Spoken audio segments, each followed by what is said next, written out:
Avant l'entrée de l'armée soviétique en Afghanistan, les Afghans n'avaient déjà plus confiance en leur gouvernement. Le roi, les soldats, les communistes, les islamistes et différents groupes politiques se disputaient déjà le pouvoir. Et le 27 avril 1978, les soldats et les officiers militaires alliés au parti communiste PDPA sont passés à l'action. Ils ont fait entrer des chars à Kaboul et encercler le palais présidentiel. En même temps, les avions de chasse de l'armée de l'air afghane ont attaqué. Le président Mohammad Daoud Khan a refusé de se rendre, ce qui a entraîné de violents échanges de tirs. Avant la fin de la journée, Daoud a été tué et son gouvernement est tombé. Mais en réalité, ce chaos n'a pas commencé soudainement. En fait, il a mis de nombreuses années à se former. Et dans cette vidéo, nous allons découvrir comment les soviétiques ont envahi l'Afghanistan en 1979. Alors commençons. En 1967, l'Afghanistan était un pays pauvre mais relativement paisible sous le règne du roi Zahir Shah.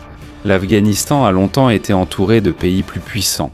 Il se trouve entre l'Asie du Sud, l'Asie centrale et le Moyen-Orient. Sa position est cruciale pour le commerce, les mouvements militaires et la sécurité régionale, mais ce pays reste difficile à contrôler. Il y a beaucoup de montagnes, les villages sont éloignés les uns des autres. Les tribus, les groupes ethniques, les langues et les chefs locaux sont différents. La religion et la tradition sont aussi très fortes, surtout à la campagne. À Kaboul et dans d'autres villes, le nombre d'écoles, de bureaux gouvernementaux, d'hôpitaux et de bâtiments modernes augmente progressivement. Mais dans les provinces et les villages éloignés, la vie des gens reste traditionnelle. Ainsi, alors que les villes deviennent modernes, presque rien ne change à la campagne. Dans les villes, il y a des jeunes qui souhaitent une modernisation plus rapide, plus d'emplois, un accès plus large à l'éducation et plus de droits pour les femmes. À la campagne, de nombreuses familles s'inquiètent que des changements rapides puissent nuire à leur religion, à leur culture et à leur mode de vie traditionnel. C'est pourquoi le roi Zahir a entrepris des réformes progressivement. En 1964, il a mis en place une nouvelle constitution qui a accordé plus de liberté aux médias, aux étudiants et aux groupes politiques. Mais ce nouveau système était faible et il n'a pas résolu immédiatement les problèmes du pays. En réalité, leur gouvernement était souvent faible, l'adoption des lois était lente, et les citoyens ordinaires ne ressentaient pas immédiatement le changement. Au fil du temps, les universités de Kaboul sont devenues le centre de débats intenses. Certains soutenaient la monarchie, d'autres voulaient en rendre le pays plus démocratique. Il y avait des islamistes qui pensaient que la religion devait être au cœur du gouvernement. Et il y avait aussi des communistes qui admiraient l'Union soviétique. C'est dans ce contexte que le Parti démocratique du peuple d'Afghanistan s'est renforcé. Le PDPA, c'était un petit parti communiste fondé en 1965. Parmi ses principaux dirigeants figuraient Nour Mohammad Taraki, Babra Karmal et Hafizullah Amin, qui croyaient qu'il fallait changer rapidement l'Afghanistan. Ils voulaient réduire le pouvoir des riches propriétaires terriens, développer l'éducation, changer l'ancien système dans les campagnes et créer un gouvernement semblable à celui des États socialistes. Mais ils avaient en peu de soutien parmi les Afghans ordinaires. Ils étaient des plus influents parmi certains étudiants, enseignants, fonctionnaires et soldats qui avaient étudié ou reçu une formation en Union soviétique. Malgré cela, des conflits internes ont rapidement éclaté au sein du PDPA. Il s'est divisé en deux principaux groupes. Le groupe ALK, dirigé par Taraki et Amin, était plus agressif et voulait prendre le pouvoir rapidement. Le groupe Parcham, mené par Karmal, était plus prudent et prêt à coopérer d'abord avec d'autres groupes. Tous deux étaient des communistes, mais leurs approches différentes. Et ce conflit allait devenir important dans les années à venir. Alors que les communistes prenaient de l'ampleur, les islamistes, voulant placer l'islam au cœur du pouvoir, se renforçaient aussi. Ce n'étaient pas encore les talibans, c'étaient d'autres groupes islamistes qui agissaient à cette époque. Beaucoup des premiers islamistes étaient des étudiants et des enseignants instruits, qui débattaient sur la façon de combiner l'éducation moderne, la science, le gouvernement et les valeurs islamiques. L'un des groupes les plus importants était le Jamiat et Islami. Pour eux, le communisme était dangereux parce qu'ils ne voulaient pas seulement changer l'économie. Ils le considéraient aussi comme une menace pour la religion et la tradition afghane.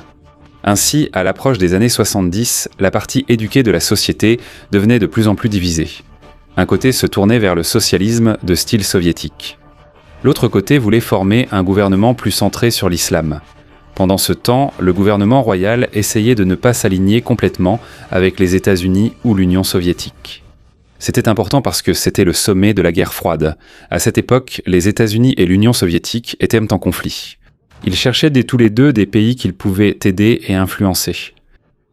L'Afghanistan ne s'est officiellement allié à aucun des deux. Il a reçu des projets et de l'aide des États-Unis et d'autres pays occidentaux. Mais l'Union soviétique a joué un rôle plus important dans l'équipement militaire, la formation, les routes, les aéroports et d'autres infrastructures. L'Afghanistan est situé près de la frontière sud de l'Union soviétique. Donc pour Moscou, ce n'est pas simplement un pays pauvre ordinaire, c'était une question de sécurité pour eux. Les dirigeants soviétiques refusaient un gouvernement allié aux États-Unis ou une base pour les renseignements occidentaux. Pour Washington, l'Afghanistan est important, mais il n'est pas aussi crucial que l'Iran, le Pakistan ou d'autres alliés majeurs de l'Amérique dans la région. À cause de cela, les liens entre l'armée afghane et l'Union soviétique se sont renforcés, de nombreux officiers afghans ont utilisé des armes soviétiques et ont reçu une formation soviétique. Plus tard, certains de ces officiers allaient jouer un rôle clé dans la prise du pouvoir. Mais avant cela, la monarchie est d'abord tombée. En juillet 1973, le roi Zahir Shah était à l'étranger. Son cousin et ancien Premier ministre, Mohammad Daoud Khan, en a profité. Avec l'aide de quelques officiers militaires, il a mené un coup d'État presque sans grande résistance. Il a mis fin à la monarchie et a proclamé l'Afghanistan république. Daoud fut le premier président d'Afghanistan. Au début, il a été soutenu par certains gauchistes et membres du Parcham, parce qu'ils pensaient qu'il allait promouvoir des changements rapides dans le pays. Ils pensaient qu'il apporterait une modernisation plus rapide et un plus grand changement politique. Après avoir pris le contrôle du gouvernement, il a progressivement écarté ses anciens alliés. Daoud refusait qu'un autre groupe politique devienne assez fort pour lui faire face. Il a limité l'opposition. Il a affaibli l'influence communiste au sein du gouvernement. Il a renvoyé ou déplacé certains officiels en qui il n'avait pas confiance. Et au lieu de créer une véritable république démocratique, le pouvoir s'est davantage concentré autour de sa personne. Daoud était le centre du pouvoir. Daoud avait aussi ses propres problèmes avec le Pakistan. Les deux pays se disputent depuis longtemps la frontière et l'avenir des Pashtuns qui vivent de part et d'autre de celle-ci. À l'époque, il y avait l'idée qu'il devrait y avoir un territoire plus vaste pour les Pashtuns. Le Pakistan s'y oppose car cela pourrait affaiblir ou diviser son propre pays. En conséquence, le Pakistan a commencé à soutenir certains islamistes afghans opposés à Daoud. En 1975, les islamistes ont tenté de lancer une révolte contre son gouvernement. Cela a échoué. Beaucoup ont été tués, arrêtés ou se sont enfuis au Pakistan.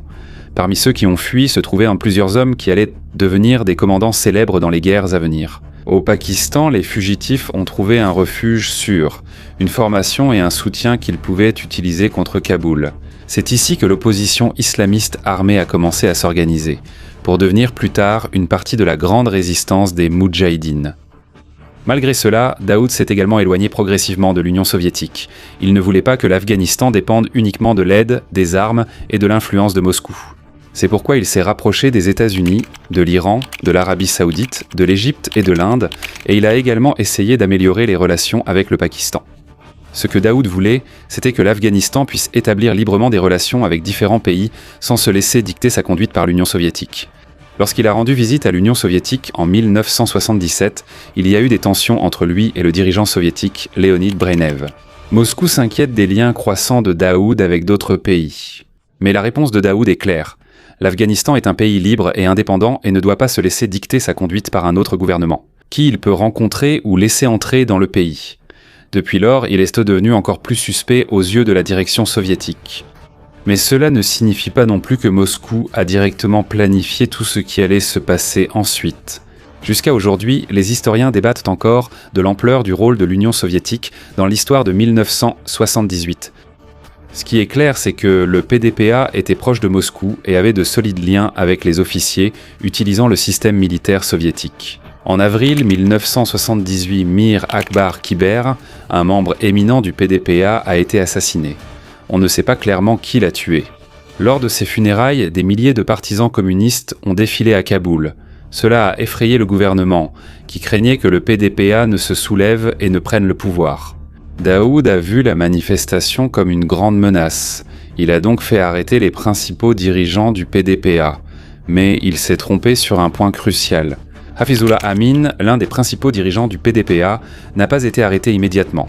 Donc, avant d'être finalement arrêté, il a pu envoyer des ordres aux officiers militaires alliés au parti. Il a dit de commencer la prise du pouvoir, et voilà. Le 27 avril 1978, les chars ont commencé à sortir des bases militaires. Ils se sont dirigés vers Kaboul. Ils étaient soutenus par l'aviation afghane. Le palais présidentiel, des bâtiments gouvernementaux et d'importants centres de communication ont été attaqués. Il s'est avéré que le PDPA avait infiltré plus de monde dans l'armée que ce que pensait Daoud. Daoud et ses gardes se sont battus à l'intérieur du palais. Il a refusé de se rendre. Finalement, il a été tué avec plusieurs membres de sa famille et de son personnel. En une seule journée, la République qu'il avait lui-même fondée 5 ans plus tôt s'est effondrée. Les communistes ont appelé cet événement la révolution de Saur. Mais pour de nombreux historiens, il s'agissait d'un coup d'État militaire violent. Un petit parti communiste a soudainement pris le pouvoir, même s'il n'était pas soutenu par la majorité des Afghans. À cause de cela, Nour Mohammad Taraki est devenu le nouveau dirigeant de l'Afghanistan. Hafizullah Amin est quant à lui devenu l'un des officiels les plus puissants du nouveau gouvernement. Babrak Karmal a également reçu un poste élevé. À première vue, les communistes avaient totalement gagné. Ils contrôlaient tant Kaboul, le gouvernement et une grande partie de l'armée. Mais ils n'étaient pas soutenus par la majorité des Afghans. Le nouveau gouvernement communiste a imposé des changements rapides et forcés. Quand quelqu'un s'opposait, le gouvernement utilisait des arrestations, la torture et des exécutions. À cause de cela, au lieu de se renforcer, le pays a vu la rébellion contre eux s'étendre. Finalement, l'Union soviétique craindra que le gouvernement communiste à Kaboul ne s'effondre complètement. Après que le PDPA ait pris le pouvoir, ils ont annoncé à la radio qu'ils avaient réussi ce qu'ils appelaient la révolution de Saur. Mais pour de nombreux Afghans, ce n'était pas le début d'un changement positif. C'était un avertissement que des troubles encore plus graves allaient en suivre. Nour Mohammad Taraki est devenu le chef du nouveau gouvernement. Hafizullah Amin est rapidement devenu son plus puissant allié. Ils ont immédiatement mis en œuvre de grands changements. Ils ont redistribué certaines terres appartenant aux riches propriétaires. Ils ont annulé de nombreuses dettes des pauvres agriculteurs. Ils ont élargi l'accès à l'éducation. Ils ont interdit les mariages forcés et ont essayé de renforcer les droits des femmes. Certains de ces objectifs étaient louables. Le problème, c'est que la mise en œuvre a été soudaine et forcée. Les changements n'ont pas d'abord été bien expliqués dans les villages. Ils n'ont pas non plus inclus dans les discussions les chefs tribaux, les anciens et les chefs religieux en qui les gens avaient confiance. Toute opposition était souvent vue comme une hostilité à la révolution. Des milliers de personnes soupçonnées d'être contre le gouvernement furent arrêtées. Beaucoup ont été emprisonnés, torturés ou tués sans procès équitable. Les personnes visées comprenaient d'anciens responsables, propriétaires terriens, enseignants, chefs tribaux et membres du clergé. À cause de cela, les réformes qui étaient censées aider le peuple ont été perçues comme une attaque contre leur religion et leurs traditions. La révolte s'est étendue à différentes provinces. Les combattants armés qui luttaient contre le gouvernement communiste étaient connus sous le nom de Moudjahidines. Ils n'étaient pas encore une armée organisée. Ils étaient composés de différents groupes, de commandants locaux, de tribus et de mouvements islamistes. Chacun avait son propre chef et ses propres croyances. Pendant ce temps, les communistes se sont également disputés au sein de leur propre parti. Taraki et Amin ont écarté du gouvernement les dirigeants du Parcham, qui pouvaient leur faire concurrence. Cela inclut Babrak Karmal, Anaïta Ratebzad et Mohammad Najibullah. Certains ont été envoyés comme ambassadeurs à l'étranger pour les éloigner de Kaboul, d'autres arrêtés et emprisonnés. À mesure que la résistance grandissait, le gouvernement utilisait de plus en plus la violence.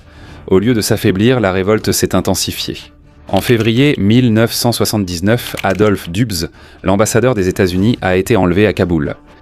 Les forces de sécurité afghanes ont tenté de le sauver, mais cela a dégénéré en fusillade et Dubs a été tué. À cause de cela, les États-Unis se sont encore plus éloignés du gouvernement communiste et ont réduit leur aide à l'Afghanistan. Un problème encore plus grave est survenu en mars. Les habitants de Herat, l'une des plus grandes villes du pays, se sont révoltés. Quelques soldats de l'armée afghane ont rejoint la rébellion. Plusieurs conseillers soviétiques et leurs familles ont également été tués. Le gouvernement a utilisé des avions militaires et des armes lourdes pour reprendre la ville. Beaucoup de gens sont morts, mais le nombre exact reste incertain. L'écart entre les estimations est important car les rapports sur les faits sont contradictoires. Le soulèvement de Herat est important car il a montré que la résistance ne venait plus seulement de petits groupes dans les montagnes. Même les habitants de la ville et les soldats du gouvernement peuvent désormais se rebeller. Taraki et Amin craignent maintenant que leur gouvernement ne s'effondre complètement. Ils ont demandé à plusieurs reprises des soldats à l'Union soviétique. Mais au début, Moscou a refusé. Les dirigeants soviétiques savaient qu'entrer en Afghanistan était facile, mais qu'il serait difficile de contrôler le pays. Il y a beaucoup de montagnes, les villages sont éloignés les uns des autres, et il n'était pas facile de savoir qui est un simple citoyen et qui est un rebelle. Le chef du KGB, Yuri Andropov, a également averti qu'une armée étrangère ne pouvait pas résoudre les problèmes politiques de l'Afghanistan. Au lieu d'envoyer immédiatement une grande armée, l'Union soviétique a d'abord fourni plus d'armes, de chars, d'hélicoptères, de conseillers militaires et de formation. Mais l'armée afghane continuait de s'affaiblir. De nombreux soldats désertés refusaient tant de se battre ou rejoignaient les Moudjahidines. À mesure que la guerre s'aggravait, le conflit entre Taraki et Amin s'intensifiait également. Ils étaient tous les deux communistes. Tous les deux voulaient rester au pouvoir et ils se rejetaient mutuellement la faute de la chute du gouvernement. En septembre 1979, le camp de Taraki a tenté d'évincer Amin. Amin a réussi à s'échapper et c'est lui qui a agi le premier. Taraki a été arrêté puis tué. Selon les récits historiques, il a été étranglé avec un oreiller. Après cela, Amin est devenu le dirigeant de l'Afghanistan. Cela n'a pas plu à l'Union soviétique. Pour Moscou, Amin est devenu trop violent et peu fiable. Il croyait aussi qu'il avait encore plus affaibli le gouvernement et accru la colère du peuple. Le KGB s'est également méfié de lui parce que Amin avait étudié aux États-Unis et avait essayé de communiquer avec Washington. Il n'y avait cependant aucune preuve solide qu'il était un agent de la CIA, mais en pleine guerre froide, le soupçon suffisait à inquiéter les dirigeants soviétiques, redoutant qu'il se détourne de Moscou pour se rapprocher de l'Amérique. Pendant ce temps, l'aide extérieure à certains rebelles en Afghanistan continuait d'augmenter. Le Pakistan a permis à différents groupes d'opposition afghans d'établir des bases sur son territoire. Il y avait aussi un soutien venant d'autres pays, craignant l'expansion de l'influence soviétique. Pour Moscou, ce n'était plus seulement un problème pour leur gouvernement allié, c'était aussi une menace pour leur frontière sud. Si le gouvernement communiste tombait, l'Union soviétique risquait d'avoir un Afghanistan hostile ou pro-occidental juste à côté de l'Asie centrale soviétique. La position de Moscou a progressivement changé. Les dirigeants qui étaient auparavant opposés à l'envoi de troupes ont commencé à croire qu'il fallait renverser Amin et sauver le gouvernement communiste. Le 12 décembre 1979, la direction soviétique a secrètement approuvé l'intervention militaire. Le plan n'était pas seulement d'aider Amin. Le véritable plan était de le tuer et de le remplacer par Babrak Karmal, le dirigeant communiste qu'il avait auparavant exilé. Les dirigeants soviétiques pensant que l'opération serait rapide. Leur armée entrerait, contrôlerait les principales villes et bases et remplacerait le dirigeant. Ensuite, ce serait le nouveau gouvernement afghan qui ferait face à la rébellion. Le 25 décembre, des milliers de soldats soviétiques ont commencé à traverser la frontière, accompagnés de chars, de véhicules blindés, d'hélicoptères et d'avions militaires. Un groupe s'est passé du nord vers Kaboul, un autre s'est dirigé vers Herat. À Kandahar, les troupes aéroportées ont aussi pris les aéroports clés et les installations gouvernementales. Mais Amin ne savait pas que les soldats qui l'attendaient pour l'aider étaient les mêmes envoyés pour le tuer. Il vivait alors au palais Tajbeg, situé sur une hauteur de Kaboul. Sa défense était solide. Il y avait des chars de garde, des casernes militaires et des mines terrestres plantées tout autour. Mais les forces soviétiques connaissaient parfaitement l'endroit car participaient elles-mêmes à la sécurité d'Amin. Ils avaient aussi une unité spéciale composée de soldats venus d'Asie centrale soviétique. Ils portaient des uniformes afghans pour ne pas être reconnus immédiatement. Le 27 décembre, ils étaient prêts à attaquer. Tandis que l'armée soviétique se déployait à Kaboul, les forces spéciales se sont rapidement dirigées vers le palais. En seulement quelques heures, Amin allait découvrir que l'arrivée de l'Union soviétique n'était pas une opération de sauvetage. C'était un changement de gouvernement secret et il en était la cible principale. Dans la nuit du 27 décembre 1979, Hafizullah Amin croyait toujours que l'armée soviétique était venue pour sauver son gouvernement. Il ignorait que l'opération pour l'assassiner avait déjà débuté. Alors que les forces spéciales soviétiques s'approchaient du palais Tajbeg, d'autres agents soviétiques affaiblissaient secrètement la défense de Kaboul. Des lignes de communication ont été détruites et des véhicules militaires afghans désactivés, tandis que les troupes soviétiques ont rapidement pris la station de radio et de télévision. Le quartier général militaire, les ministères, la prison et d'autres bâtiments officiels importants. Leur objectif était de couper les communications et d'empêcher l'armée afghane d'apporter son aide à Amin. À la tombée de la nuit, l'opération Storm 333 a commencé. Les forces soviétiques ont bombardé et tiré sur les postes de garde et les chars autour du palais. Plusieurs véhicules blindés soviétiques ont été détruits en montant la route escarpée. Les soldats ont donc été forcés de descendre et de poursuivre l'attaque à pied. La défense des gardes afghans était forte. Il y a eu de violents combats à l'intérieur du palais. Les troupes soviétiques ont pénétré dans les pièces une à une jusqu'à atteindre la partie supérieure du bâtiment. C'est là qu'ils ont trouvé et tué Amin. Ses 2 enfants ont également été tués, ainsi que de nombreux membres de sa garde rapprochée. L'attaque principale s'est terminée en moins d'1 heure. L'opération a été rapide. Mais de nombreux soldats et défenseurs afghans ont été tués ou blessés. Les rapports historiques diffèrent quant au nombre exact de victimes. En une seule nuit, le leader qui quelques jours auparavant demandait encore de l'aide à Moscou a disparu. Le lendemain, l'Union soviétique a installé Babrak Karmal comme nouveau dirigeant de l'Afghanistan. Babrak Karmal a promis que la torture, les meurtres et l'usage excessif de la force cesseraient. Mais pour de nombreux Afghans, il n'était pas un véritable leader indépendant. Ils le voyaient comme un dirigeant amené à Kaboul par une armée étrangère. En seulement quelques jours, l'Union soviétique a remplacé le gouvernement et contrôlé les parties clés du pays. Mais elle n'a pas gagné la confiance du peuple. De plus en plus d'Afghans ont rejoint la résistance ou ont fui au Pakistan. Pourquoi les dirigeants soviétiques ont-ils poursuivi l'invasion malgré sa dangerosité ? Plusieurs raisons les y ont poussés. Ils redoutèrent l'effondrement total du gouvernement communiste. Deuxièmement, ils ne faisaient plus confiance à Amin et soupçonnaient qu'il pourrait se rapprocher des États-Unis. Troisièmement, ils ne voulaient pas perdre le contrôle d'un pays à leur frontière sud. Enfin, ils pensaient d'y pouvoir reproduire ce qu'ils avaient fait ailleurs, envoyer rapidement une armée, installer un nouveau dirigeant et rétablir l'ordre. Le 12 décembre, le Politburo soviétique a secrètement approuvé l'envoi de ce qu'ils appelaient un contingent militaire limité. Cela ne faisait pas partie d'un plan de longue date et clairement défini pour envahir l'Afghanistan.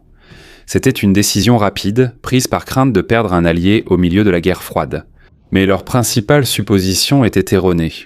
Ils pensaient que leur armée ne resterait que quelques mois. Ils pensaient qu'ils ne feraient que surveiller les grandes villes pendant que le gouvernement afghan combattrait les rebelles. Ils n'avaient pas compris à quel point la colère du peuple était profonde et à quel point il était difficile de combattre de petits groupes dispersés dans les montagnes et les villages. D'autres pays ont également réagi rapidement. Les États-Unis ont condamné l'invasion, la considérant comme une menace pour la sécurité de toute la région. L'administration du président Jimmy Carter a imposé des sanctions au pays. C'est alors que les Soviétiques ont compris à quel point il était difficile de combattre les rebelles, surtout lorsqu'ils étaient soutenus et renforcés. La bataille a aussi pris de l'importance dans la stratégie américaine. Le 27 décembre, ils étaient prêts à attaquer. Des groupes dispersés ont reçu des fonds de l'Arabie Saoudite, tandis que la Chine et d'autres pays souhaitant affaiblir l'Union soviétique ont rapidement apporté leur aide. L'Arabie Saoudite a fourni un soutien financier, tandis que la Chine et d'autres nations cherchant à affaiblir l'Union soviétique ont également aidé. À cause de cela, l'ancienne guerre civile en Afghanistan est devenue l'un des plus grands conflits de la guerre froide. Ce n'était plus seulement le gouvernement afghan contre les rebelles afghans. De grandes puissances leur fournissaient d'argent, armes, renseignements et formations. L'Assemblée générale des Nations unies a également condamné l'intervention militaire étrangère et a appelé au retrait des troupes d'Afghanistan. Mais Moscou n'a pas reculé. Les troupes soviétiques ont continué d'augmenter, tandis que les moudjahidines se renforçaient aussi. Ce qui devait être un changement rapide de gouvernement s'est transformé en près de 10 ans de guerre. À chaque nouveau soldat envoyé par Moscou, de plus en plus d'Afghans n'étaient pas convaincus qu'ils ne combattaient plus seulement le gouvernement communiste. Ils combattaient désormais une occupation étrangère. L'Union soviétique a pris le contrôle de Kaboul, des aéroports, des routes principales et des grandes villes. Elle n'a jamais vraiment contrôlé montagnes, villages et campagnes. Les problèmes ont alors commencé que chars et hélicoptères ne pouvaient résoudre. Remplacer un chef était facile. Il est bien plus difficile de forcer tout un pays à accepter un gouvernement qu'il ne veut pas. L'opération au palais de Tashbeg s'est terminée en seulement quelques minutes. Mais la guerre qu'elle a déclenchée allait durer jusqu'en février 1989, et ses effets sur l'Afghanistan allaient se poursuivre pendant de nombreuses décennies.